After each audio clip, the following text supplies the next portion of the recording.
Assalamualaikum. I am Mohammad Riaz, your biology teacher from Stars Academy, Head Office, Johor Town, Lahore. आज हमने बात करनी है respiratory system की। रेस्पिरेटरी सिस्टम बताने से पहले आप बताइए रेस्पिरेशन किसे कहते? तो याद रखिए, इस रेस्पिरेशन को टू मीनिंग्स में और टू वेज में और टू कॉन्सेप्ट्स के अंदर हम इसको इस्तेमाल करते हैं। याद रखिए, एक को हम कहते हैं एक्सटर्नल रेस्पिरेशन, और जो यही टर्मिनोलॉजी हम एक और जगह पे एक और अंदाज के अंदर इस्तेमाल करते हैं, उसे कहते हैं सेलुलर रेस्पिरेशन। सेलुलर रेस्पिरेशन तो आपने पढ़ ली है, आपको मालूम, step by step breakdown of C chain compounds for generation of energy. चूँकि ये सेल के अंदर होती है, इसीलिए इसे क्या कहते हैं? Cellular respiration. लेकिन आज हमने जिस टॉपिक पे फोकस करना है वो है एक्सटर्नल रेस्पिरेशन। याद रखिए, इसी को हम ब्रीदिंग भी कहते हैं, और इसी को बेसिकली हम कहते हैं क्या? वेंटिलेशन।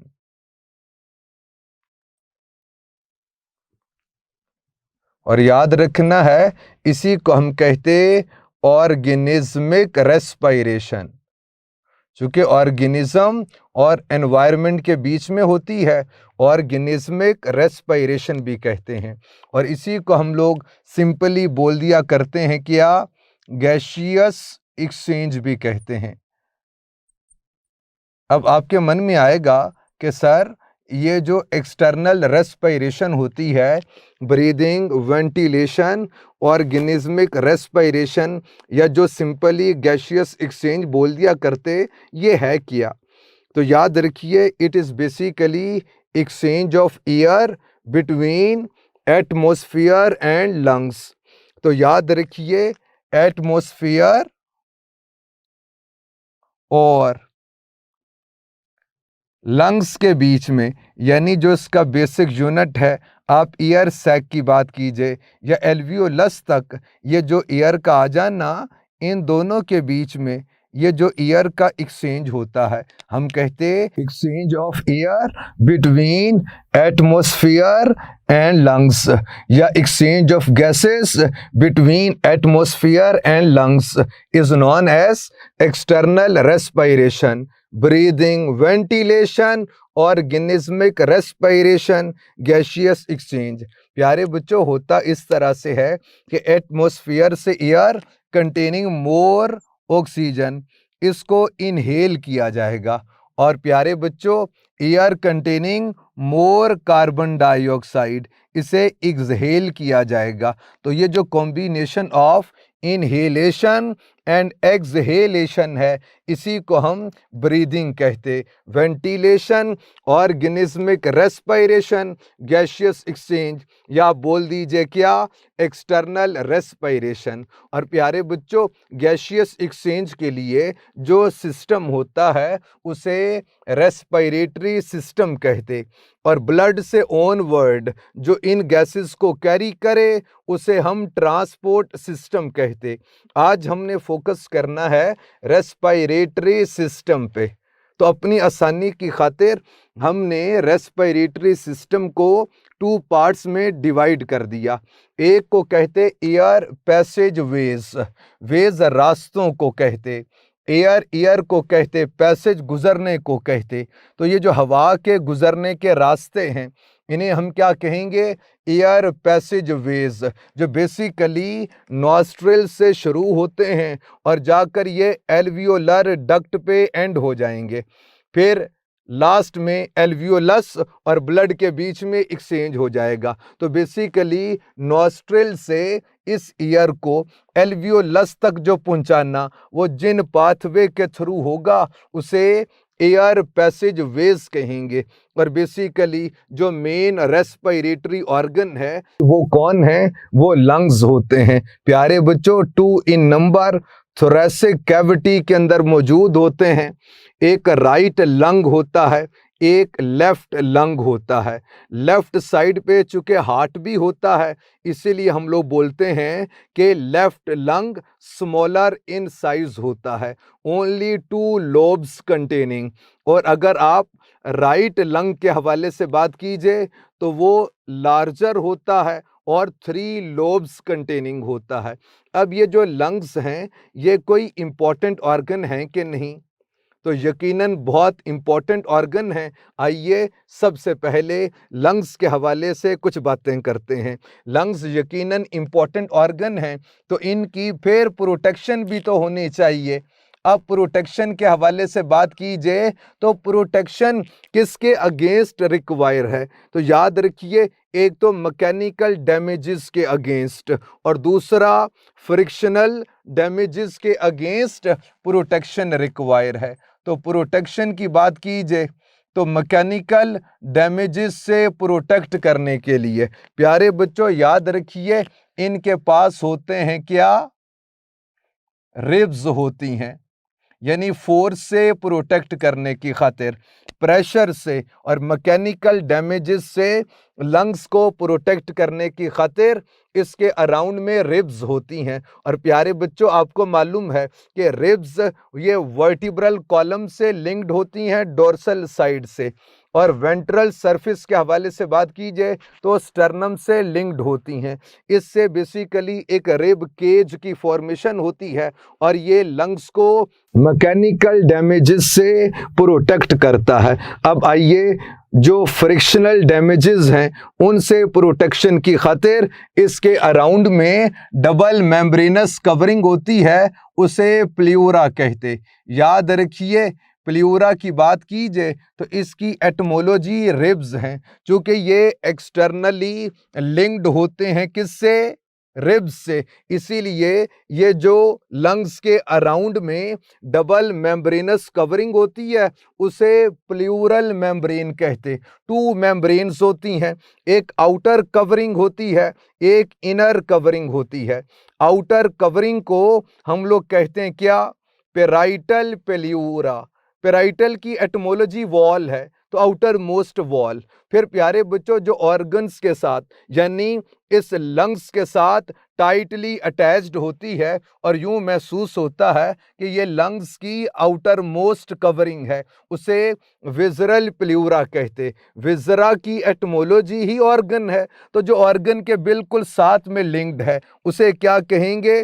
विजरल प्ल्यूरा। यानी एक इस तरह से बाहर की जानिब होती है और प्यारे बच्चों जो बिल्कुल लंग्स के साथ अटैच होती है और यूं महसूस होता है कि ये आउटर मोस्ट लेयर है लंग की। तो होता क्या है, इन दोनों के बीच में ये जो कैविटी है इसे प्ल्यूरल कैविटी कहते, और जो फ्लूइड इस कैविटी के अंदर मौजूद होता है उसे प्ल्यूरल फ्लूइड कहते हैं। और ये जब लंग्स एक्सपैंड करेंगे तो फ्रिक्शनल डैमेज हो सकता है, तो ये लुब्रिकेंट के तौर पे एक्ट करेगा और फ्रिक्शनल डैमेजेस को मिनिमाइज करेगा। तो ये तो लंग्स की प्रोटेक्शन के हवाले से बात हो गई। अब आइए हम बात करें लंग्स के जो यूनिट्स हैं उन पे बात करेंगे, और लंग्स के जो यूनिट्स हैं इनके हवाले से बात कीजिए तो याद रखिए, एक आपको मिलेगा स्ट्रक्चरल यूनिट और उसे हम लोग कहते एल्वियोलस। याद रखना इंपॉर्टेंट है कि alveolus is structural unit of lungs, लेकिन फंक्शनल यूनिट की बात कीजिए तो प्यारे बच्चों उसे हम एयर सैक कहते। याद रखिए, एल्वियोलस की एटमोलॉजी स्फेरिकल सैक है, ये गोल गोल से सैक लाइक स्ट्रक्चर्स होते, इसीलिए हमें इन्हें एल्वियोलस कहते। और याद रखिए, गैसियस एक्सचेंज कुछ ऐसी जगह से भी होता है, अभी कुछ देर में देखेंगे, जो कि एल्वियोलस का पार्ट नहीं है, यानी फंक्शन एल्वियोलस के सिवा किसी और जगह से भी हो रहा है। गैसियस एक्सचेंज ही फंक्शन है ना, तो गैसियस एक्सचेंज की बात कीजिए, फंक्शन किसी और जगह से भी होता है जो एयर सैक का पार्ट है, इसीलिए हम कहते कि फंक्शनल यूनिट ऑफ लंग्स उन्हें एयर सैक कहते। लेकिन स्ट्रक्चरल यूनिट की बात कीजिए तो उसे एल्वियोलस कहते। अब आइए इसके बाद फिर हम जिक्र करेंगे कैपेसिटी की, यानी लंग्स की जो कैपेसिटी है ये कितनी होती है। और लंग्स की कैपेसिटी के हवाले से बात की जाए तो प्यारे बच्चों, एक तो हम लोग जिक्र करेंगे किसका, मैक्सिमम कैपेसिटी का, यानी तीन बातें करते हैं हम इसके हवाले से। एक तो लंग्स की मैक्सिमम जो कैपेसिटी है ये कितनी होती है। फिर हम लोग कहते बात करेंगे किसकी, कि volume exchanged during hard exercise, during hard exercise, कि अगर आप फुटबॉल खेल रहे हो तो फिर ये जो एक्सचेंज है फिर कितनी होती है, इसके हवाले से बात करेंगे। फिर प्यारे बच्चों, वॉल्यूम एक्सचेंज्ड ड्यूरिंग रेस्ट, इसके हवाले से बात कर लेंगे। अब आइए बारी बारी ये तीनों बातें कर लेंगे। प्यारे बच्चों, मैक्सिमम कैपेसिटी के हवाले से बात कीजिए तो लंग्स जब फुली इन्फ्लेटेड हैं तो मैक्सिमम जो एयर इनके अंदर समा जाएगी वो कितनी है, वो 5 लीटर होती है। और प्यारे बच्चों, volume exchanged during hard exercise, यानी जब आप हार्ड एक्सरसाइज कर रहे हैं उस वक्त लंग्स और एयर के बीच में जो वॉल्यूम का एक्सचेंज होता है, यानी लंग्स और एटमॉस्फेयर के बीच में जो वॉल्यूम का एक्सचेंज होता है वो कितना है, वो 3.5 लीटर होता है। और याद रखिए हार्ड एक्सरसाइज के दौरान भी 1.5 लीटर ऑफ एयर ऐसी है जो हमेशा आपके लंग्स में रहेगी। तो जो बाकी रह गई लंग्स के अंदर उसे रेजिडुअल वॉल्यूम कहते, यानी जो बाकी रह गया रेजिडुअल वॉल्यूम कहते। और प्यारे बच्चों, आप देखिए जब हार्ड एक्सरसाइज भी हो रही होगी उस वक्त भी आपके लंग्स में 1.5 लीटर ऑफ एयर ऐसी होगी जिसका एक्सचेंज नहीं हो रहा होगा, ये मुस्तकिल आपके लंग्स के अंदर रहेगी। इसका फायदा ये होगा कि लंग्स और एल्वियोलस कोलैप्स नहीं होंगे और आपस की बात है हो ही नहीं सकते, क्योंकि ये जो रिब्स हैं या इंटरकोस्टल मसल्स हैं या जो डायाफ्राम हैं जो लंग्स के ऊपर प्रेशर को एक्सर्ट कर रहे होते, वो इस कदर प्रेशर को एक्सर्ट कर ही नहीं सकते कि लंग्स में से सारी एयर को निकाल के बाहर फेंक दें। तो आप देख लीजिए कि जब हार्ड एक्सरसाइज भी होती है उस वक्त भी 3.5 लीटर ऑफ एयर का तो एक्सचेंज हो रहा होगा, लेकिन 1.5 लीटर ऑफ एयर ये लंग्स में रहेगी, इसे रेजिडुअल वॉल्यूम कहते। और वॉल्यूम एक्सचेंज्ड ड्यूरिंग रेस्ट, जैसे अभी आप सुकून से बैठे हैं, तहम्मुल से बैठे हैं, अभी लंग्स और एटमॉस्फेयर के बीच में जो वॉल्यूम एक्सचेंज होता है वो कितना है, तो याद रखिए वो 0.5 लीटर, हाफ लीटर कह दीजिए, इतना वॉल्यूम एक्सचेंज होता है। फिर प्यारे बच्चों, लंग्स के लोब्स के हवाले से भी बात होती है। ये मैंने आपको बता दिया कि लेफ्ट साइड पे चूंकि हार्ट मौजूद होता है तो यहाँ पर लंग कंपैरेटिवली स्मॉलर होता है, 2 लोब्स कंटेनिंग, लेकिन राइट लंग के हवाले से बात की जाए तो वो 3 लोब्स कंटेनिंग होता है। अब आइए, ये तो लंग्स के हवाले से जो बातें थीं वो हो गई। अब बात करेंगे कि लंग्स का जो स्ट्रक्चरल यूनिट है एल्वियोलस, यहाँ तक एयर कैसे पहुँचती है और वो जो पाथवे है एयर पैसेज के उनको देख लेंगे, यानी एयर पैसेज वेज का जिक्र करते हैं। इसमें हम सबसे पहले जिक्र करते हैं किसका, नॉस्ट्रिल का जिक्र करते। प्यारे बच्चों याद रखिए नॉस्ट्रिल की एटमोलॉजी एयर होल है, और याद रखिए इस वाले पार्ट को हम लोग जो आपको विजिबल हो रहा है नोज, इसे हम लोग वेस्टिब्यूल भी कहते, और वेस्टिब्यूल की एटमोलॉजी एंट्रेंस है, क्योंकि एयर इस जगह से एंटर होती है तो इसीलिए इसे वेस्टिब्यूल कहते, यानी एंट्रेंस कहते। और प्यारे बच्चों फिर होता क्या है, हम कहते इस वाले पार्ट के अंदर आपको हेयर मिलते हैं, इस वाले पार्ट के अंदर आपको म्यूकस भी मिलता है, और यही एक पार्ट है जो आपको एक्सटर्नली विजिबल होता है।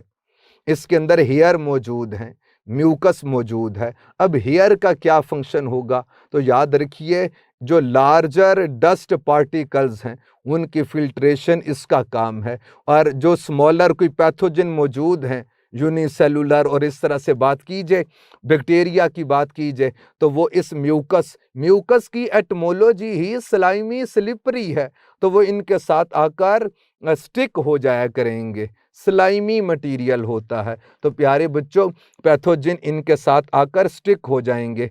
तो ये बेसिकली फर्स्ट डिफेंस लाइन के अंदर भी आपने इनको पढ़ा है। तो इससे होगा क्या, एक तो एयर की फिल्ट्रेशन हो रही होगी।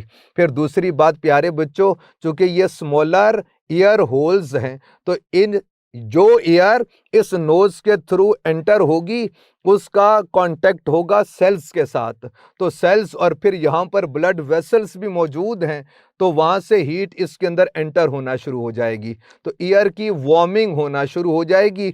और एयर की वार्मिंग इसीलिए करनी होती है ताकि बॉडी टेम्परेचर के मुताबिकत में इसका टेम्परेचर हो जाए और बॉडी को अननेसेसरी डैमेज ना हो, तो हीट इस एयर के अंदर शामिल हो जाएगी।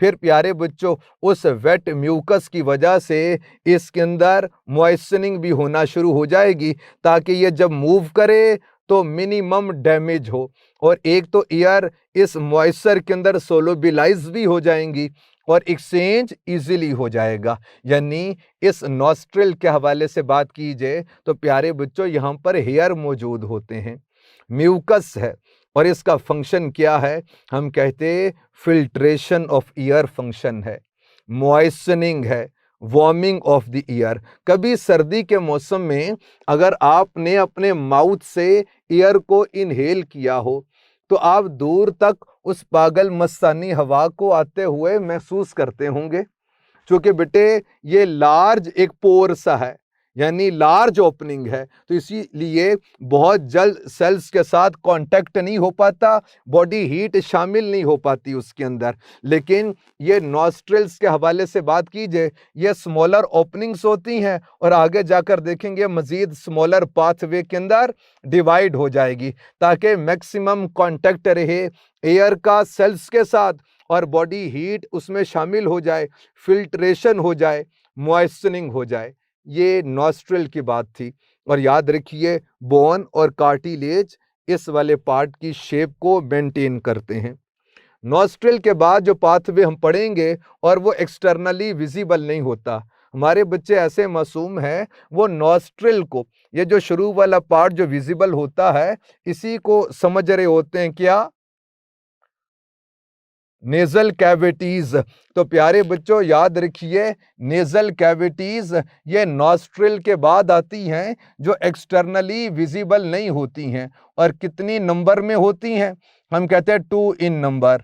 नेजल कैविटीज कितनी होती हैं, 2 इन नंबर होती हैं। फिर याद रखिए इनसे हर नेजल कैविटी से 3 पैसेज वेज निकलते हैं, और अगर 2 नेजल कैविटीज हैं तो इनसे जो एयर पैसेज वेज निकलेंगे वो कितने हो जाएंगे, वो 6 पैसेज वेज निकलते हैं। यानी एक नेजल कैविटी की बात कीजिए तो उससे 3 पैसेज वेज निकलते हैं। और प्यारे बच्चों ऐसे ही अगर आप 2 नेजल कैविटीज के हवाले से बात कीजिए तो उससे 6 पैसेज वेज निकलते। आपके मन में आएगा कि सर ये पार्टीशन क्यों हो गई। पार्टीशन का फ़ायदा ये होगा कि मैक्सिमम एयर की मॉइस्चनिंग हो जाएगी, मैक्सिमम एयर की फिल्ट्रेशन हो जाएगी, और प्यारे बच्चों वार्मिंग ऑफ द एयर भी हो जाएगी। तो ये तो नेज़ल कैविटीज़ के हवाले से बात है। अब नेज़ल कैविटी की एनाटॉमी के हवाले से बात कीजिए तो प्यारे बच्चों इसके अंदर हेयर नहीं होते हैं, ये सीलिएटेड एपिथेलियम होती है, सीलिया कंटेनिंग। सीलियम की एटमोलॉजी आई लैशेज हैं, ऐसे पलकों को कहते, तो उनको इन पलकों की मानिद आउट ग्रोथ दिखाई दी तो नाम रख दिया क्या, सीलिया, तो ये सीलिएटेड एपिथीलियम होती है और इससे एसोसिएटेड फिर इस लेयर के आउटर मोस्ट सरफेस पे आपको म्यूकस भी मिलती है। फिर फ़ायदा क्या होगा, तो याद रखिए ये जो म्यूकस है बेसिकली ये warming of the air, moistening of air और फिल्ट्रेशन के अंदर हेल्प करेगी। और याद रखिए अगर कोई पैथोजन डस्ट पार्टिकल है तो स्नीजिंग के थ्रू भी बाहर आ सकता है। फिर इन सीलिया की एक्टिविटी की वजह से भी उसको बॉडी से बाहर रिमूव कर दिया जाएगा, निकाल दिया जाएगा। ये नेज़ल कैविटीज़ की बात थी। अब आइए बात करेंगे फेरिंग्स की। और प्यारे बच्चों, फेरिंग्स की एटमोलॉजी थ्रोट है।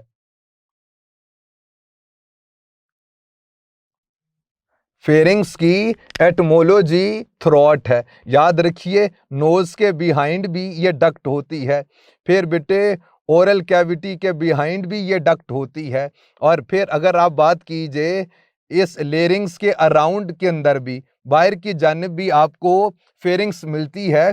फेरिंग्स की एटमोलॉजी थ्रोट है, गले को कहते। तो ये जो गले में डक्ट है इसे क्या कहते, फेरिंग्स कहते। एनाटॉमी की बात कीजिए तो ये मस्कुलर पैसेज होता है। और याद रखिए ये कॉमन डक्ट है to wind pipe and food pipe. MCQ पूछा करते हैं कि common duct to respiratory and digestive system या common duct to wind pipe and food pipe is pharynx. ये मस्कुलर पैसेज है और फंक्शन क्या है, चैनलाइजेशन ऑफ ईयर। ये ईयर को विंड पाइप की जानिब मोड़ देगा। वैसे ईयर ने आना ही इस तरफ है, ये तो आपको मालूम हाईली मस्कुलर पैसेज होता है, कौन, फूड पाइप, और ये बंद होता है। और ईयर के अंदर इतना प्रेशर तो नहीं है कि उस मसल्स को ओपन करते करते वो स्टमक के अंदर पहुंच जाए और फिर स्टमक में पहुंचकर परेशान हो कि मैंने इधर तो नहीं आना था। तो प्यारे बच्चों जो पाथवे ओपन है जहां पर स्पेस मिलेगी ईयर ने उधर ही एंटर होना है। तो आप कह लीजिए किताब ने लिखा है कि चैनलाइजेशन ऑफ ईयर ये फेरिंग्स का काम है, ये मस्कुलर पैसेज है। Common duct to wind pipe and food pipe इस, तो याद रखिए फेरिंग्स है। अब प्यारे बच्चों फेरिंग्स चूंकि कॉमन डक्ट है, एक तरफ आपको मिलेगी कौन, फेरिंग्स, और एक तरफ लेरिंग्स। ये जो सर ने ऑर्गेनिज्म बनाया है ये इस पोस्चर में है। तो प्यारे बच्चों आप देखिए कि सबसे आगे की जानिब जो पार्ट है वो बेसिकली क्या, रेस्पिरेटरी सिस्टम का पार्ट है। आप ट्रैकिया बोल दीजिए। और यानी जो वेंट्रल मोस्ट स्ट्रक्चर है वो कौन है, ट्रैकिया।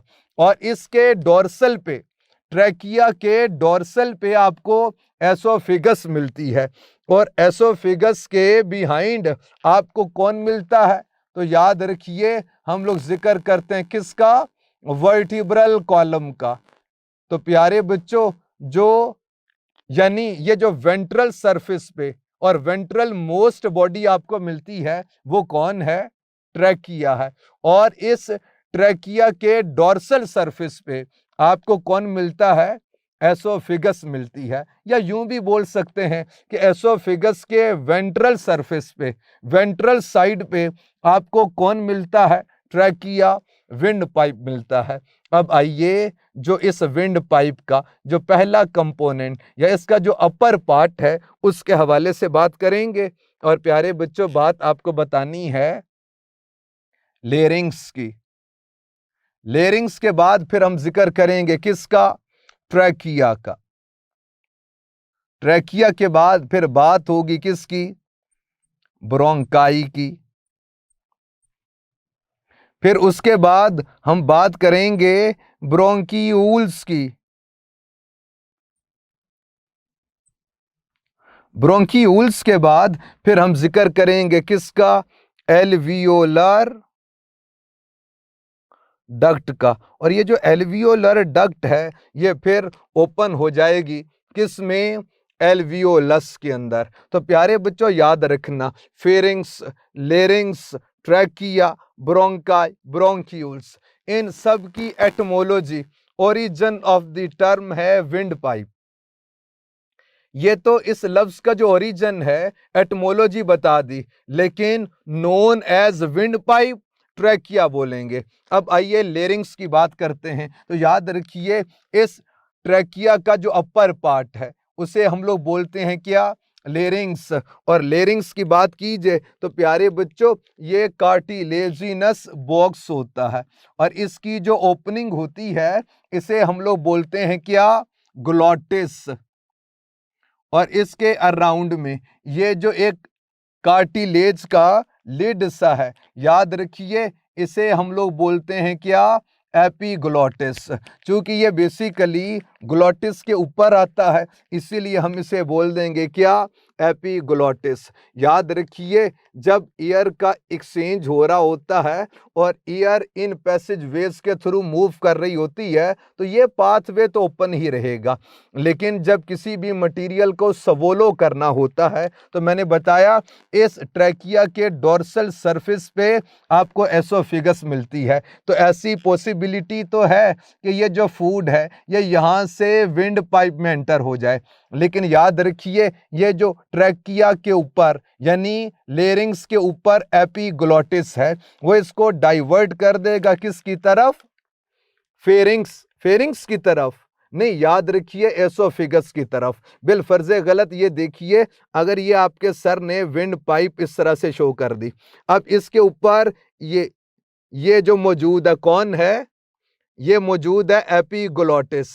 इसका हिंज लाइक एक्शन होगा। तो याद रखिए ये लेस और मोर हॉरिजॉन्टल इन पोजीशन पर हो जाएगा। तो प्यारे बच्चों जो भी फूड आएगी ये इसको डाइवर्ट कर देगा किसकी तरफ, एसोफेगस की तरफ। तो वैसे तो ये पाथवे ओपन होता है। तो याद रखिए opening of larynx is called glottis और इसके ऊपर ये जो कार्टिलेज सी होती है इसे हम लोग बोलते हैं क्या, एपीग्लॉटिस। और एपीग्लॉटिस कार्टिलेज तो आपने पढ़ ली कौन से वाली टाइप है, तो मैंने कहा था कि E for elastic, E for epiglottis. तो ये इलास्टिक कार्टिलेज की एग्जाम्पल है। तो याद रखिए ये लेरिंग्स एक तो कार्टिलेज का बॉक्स है, फिर इसके ऊपर आपको म्यूकस मेम्ब्रेन मिलती है इन साइड पे, और इस म्यूकस मेम्ब्रेन की आउट ग्रोथ की वजह से, आउट स्ट्रेचिंग की वजह से कुछ थिन एज्ड फिब्रस बैंड मिलते हैं। और याद रखना इन्हें हम लोग बोलते हैं क्या, वोकल कॉर्ड कहते, और इसीलिए इस बॉक्स को वॉइस बॉक्स कहते। वोकल तो आपको मालूम है वॉइस से है, और कॉर्ड किसे कहते, रॉड को कहते। तो ये वोकल कॉर्ड्स हैं। और प्यारे बच्चों जब ईयर एक्सहेल होती है तो इन वॉइस वोकल कॉर्ड्स की वाइब्रेशन होती है, उस वाइब्रेशन की वजह से साउंड प्रोड्यूस होती है, आवाज आती है। उस आवाज को फिर अल्फाज में बदल देगा कौन, हम कहते लिप्स के डिफरेंट एंगल्स हैं, टीथ हैं और टंग के डिफरेंट एंगल्स हैं, ये सारे मिलकर उस आवाज को अल्फाज में बदल देते हैं। तो वॉइस बॉक्स इज लेरिंग्स, और इसी के अंदर आपको वोकल कॉर्ड्स भी मिलते हैं। याद रखिए जो फीमेल होती हैं उनमें ये थिन होती हैं, तो बड़ी स्पीडीली ये क्या करेंगी, वाइब्रेट करती हैं, इसीलिए उनकी पिच ज़्यादा होती है। फीमेल की आवाज़ बहुत बारीक इसी वजह से होती है। फिर अब आइए लेरिंग्स के बाद हम बात करेंगे ट्रैकिया। एटमोलॉजी है विंड पाइप, लेकिन नोन एज विंड पाइप, यानी ये सारी ऑप्शंस अगरचे लिखी हों, लेरिंग्स का मतलब भी विंड पाइप है, ट्रैकिया, ब्रोंकाई, ब्रोंकियूल्स, इन सभी का मतलब विंड पाइप है, लेकिन known as wind pipe trachea की बात करते हैं। ये पैसेज वेज हैं बेटे। और प्यारे बच्चों ये जो मस्कुलर स्ट्रक्चर है ट्रैकिया के हवाले से बात कीजिए तो यहीं पर आपको सी शेप कार्टिलेजिनस रिंग्स मिलते हैं। फिर आपके मन में आएगा कि सर ये इनकम्प्लीट रिंग की सूरत में क्यों है, ये कंप्लीट रिंग क्यों नहीं है, यानी आपके मन में आएगा कि सर ऐसे कंप्लीट रिंग क्यों नहीं बन रहा, यानी ऐसे कंप्लीट रिंग क्यों नहीं बनता है, ये ऐसे सी शेप क्यों होते हैं। तो प्यारे बच्चों, बहुत सारी बातें हैं। एक बात जो किताब ने लिखी है कि ये जो सी शेप रिंग हैं, ये उसको कोलैप्स होने से बचाते हैं। लेकिन आपस की बात है, अगर ये कंप्लीट रिंग भी होता तो फिर भी तो इस ट्रैकिया ने कोलैप्स तो नहीं होना था। तो प्यारे बच्चों, एक तो मान लीजिए कि ये इसको कोलैप्स होने से प्रिवेंट करता है। दूसरी बात ये है, एयर जो एक प्रेशर के साथ आती है, उसके प्रेशर इफेक्ट को ये हल्का सा एक्सपैंड होकर न्यूट्रलाइज कर रहा होता है। फिर तीसरी बात ये है कि इसके डोर्सल सरफेस पे जो एसोफेगस मौजूद है, जब पेरिस्टाल्सिस होती है, तो उस्ताद जी ये कहा करते थे कि पेरिस्टाल्सिस को और इसको थोड़ा सा एक्सपैंड होने में जो स्पेस देगी, वो कौन? ये सी शेप कार्टिलेजिनस रिंग्स होते हैं। और प्यारे बच्चों, अगर आप इस ट्रैकिया के हवाले से बात कीजिए, यहाँ पर भी आपको म्यूकस मेम्ब्रेन मिलती है, म्यूकस मिलती है, और फिर सिलिएटेड एपिथेलियम। तो एक तो ये पैसेज वे के तौर पे एक्ट करेगा, और दूसरा हम कहते हैं इसका फंक्शन ये है moistening, filtration, warming of the air. फिर यहाँ से 2 ब्रांचेस होती हैं। इन ब्रांचेस को हम लोग, एक को ब्रोंकस कहते हैं, ज्यादा होती हैं तो ब्रोंकाई कहते हैं। अगर आपसे पूछ लिया जाए कि which of the following enters in lung, तो प्यारे बच्चों आप बता दीजिएगा ब्रोंकाई या ब्रोंकस बोल दीजिए। तो प्यारे बच्चों, ये जो ब्रोंकस है, इसकी फर्दर ब्रांचेस होती हैं, और उन ब्रांचेस के हवाले से अगर हम बात करें तो आपको इसके अंदर 3 ब्रांचेस मिलती हैं। ये जो ट्रैकिया से पहली ब्रांच आती है, इसे तो हम लोग कहते क्या? प्राइमरी ब्रोंकाई कहते। और प्यारे बच्चों, एक प्राइमरी ब्रोंकस एक लंग में एंटर हो जाएगी, और दूसरी ब्रोंकस दूसरे लंग के अंदर एंटर हो जाएगी।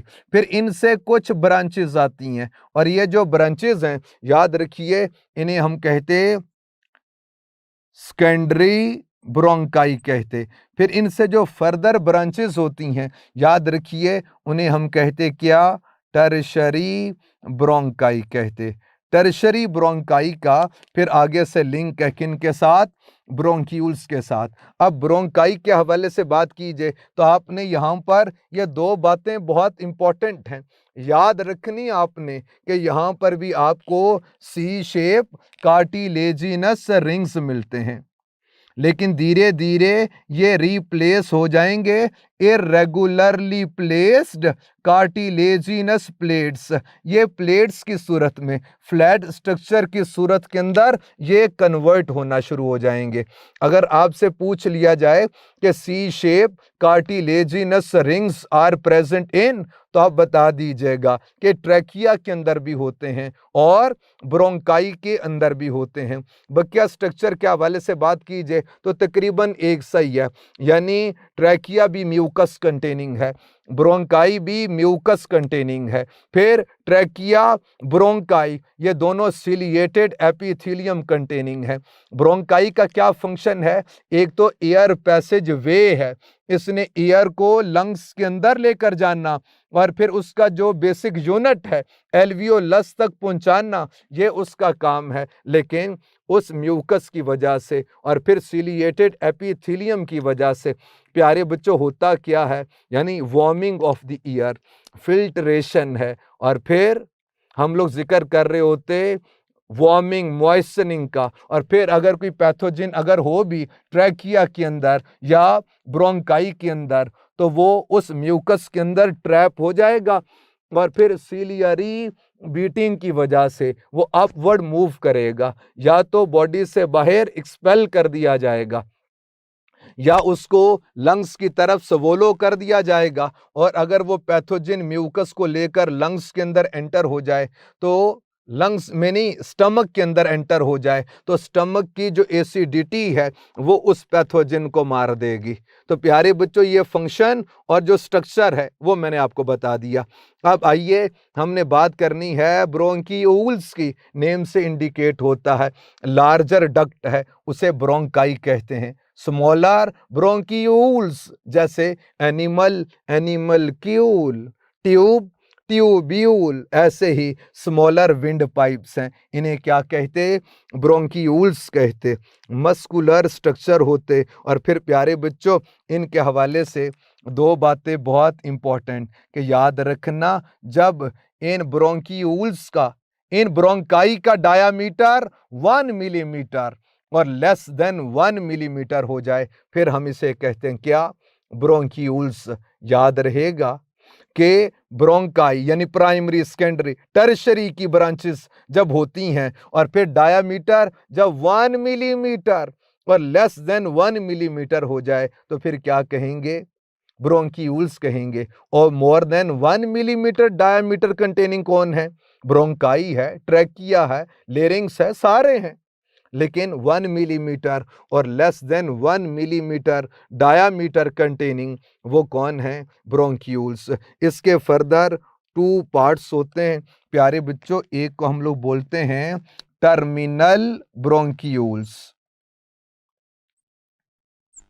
और याद रखिए इनके अंदर आपको कार्टिलेज नहीं मिलती है। यानी यहाँ पर हमने बात की है कि ये जो लेरिंग्स है कार्टिलेज कंटेनिंग है। फिर ट्रैकिया की बात कीजिए, सी शेप कार्टिलेजिनस रिंग्स होते हैं। ब्रोंकाई के अंदर सी शेप कार्टिलेजिनस रिंग्स भी होते और साथ में इरेगुलरली प्लेस्ड कार्टिलेजिनस प्लेट्स भी होती हैं। लेकिन ब्रोंक्यूल्स के अंदर आपको कार्टिलेज नहीं मिलती है। तो ये जो टर्मिनल ब्रोंक्यूल्स हैं, इनके अंदर भी आपको कार्टिलेज नहीं मिलती है, लेकिन यहाँ पर सिलिएटेड एपिथेलियम है, म्यूकस कंटेनिंग होती है। और फिर प्यारे बच्चों, फिल्ट्रेशन, वार्मिंग, वही पुरानी कहानी जो बता रहा हूँ आपको। फिर इससे एसोसिएटेड, इसके बाद फिर हम जिक्र करते किनका, रेस्पिरेटरी ब्रोंक्यूल्स का। इनको रेस्पिरेटरी ब्रोंक्यूल्स इसीलिए बोलते हैं कि इनके थ्रू भी गैसियस एक्सचेंज होता है। और याद रखिए, ये रेस्पिरेटरी ब्रोंक्यूल्स ये एयर सैक का तो पार्ट हैं, लेकिन एल्वियोलस का पार्ट नहीं है।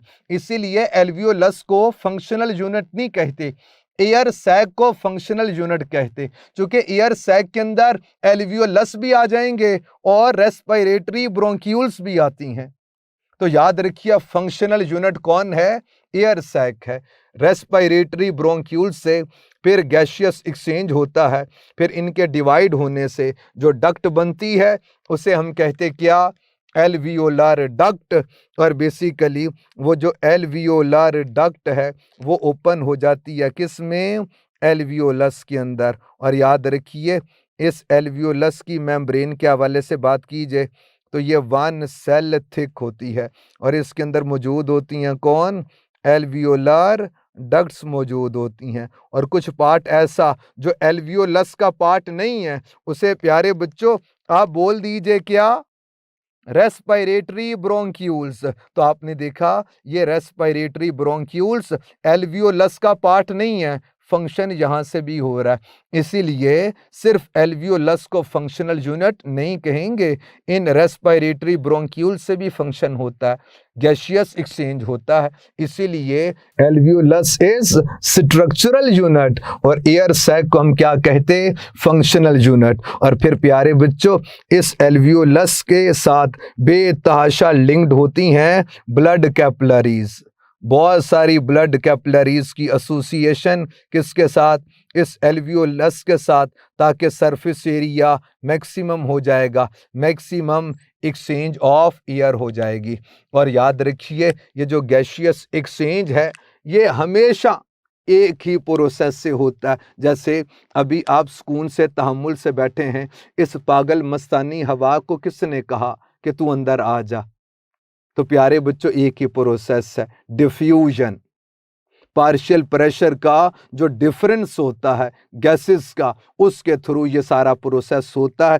फिर एल्वियोलस से ये जो ब्लड के साथ एक्सचेंज होता है, ये किस प्रोसेस के थ्रू होता है, प्रोसेस एक ही है, कौन सा, डिफ्यूजन का। और याद रखना, ये जो एल्वियोलस की वॉल है, मेम्ब्रेन है, 1 सेल थिक है। ये आपके सर ने कोई ब्लड वेसल बना दी, इसकी भी अगर आप इस मेम्ब्रेन के हवाले से जिक्र करें, एंडोथीलियम के हवाले से जिक्र कीजिए, तो ये भी 1 सेल थिक होती है। और ये दोनों लेयर्स यानी एल्वियोलस की मेम्ब्रेन और ब्लड वेसल्स की मेम्ब्रेन और ब्लड वेसल्स की जो ये सेल्स हैं, ये मिलकर 2 सेल थिक रेस्पिरेटरी सरफेस बनाते।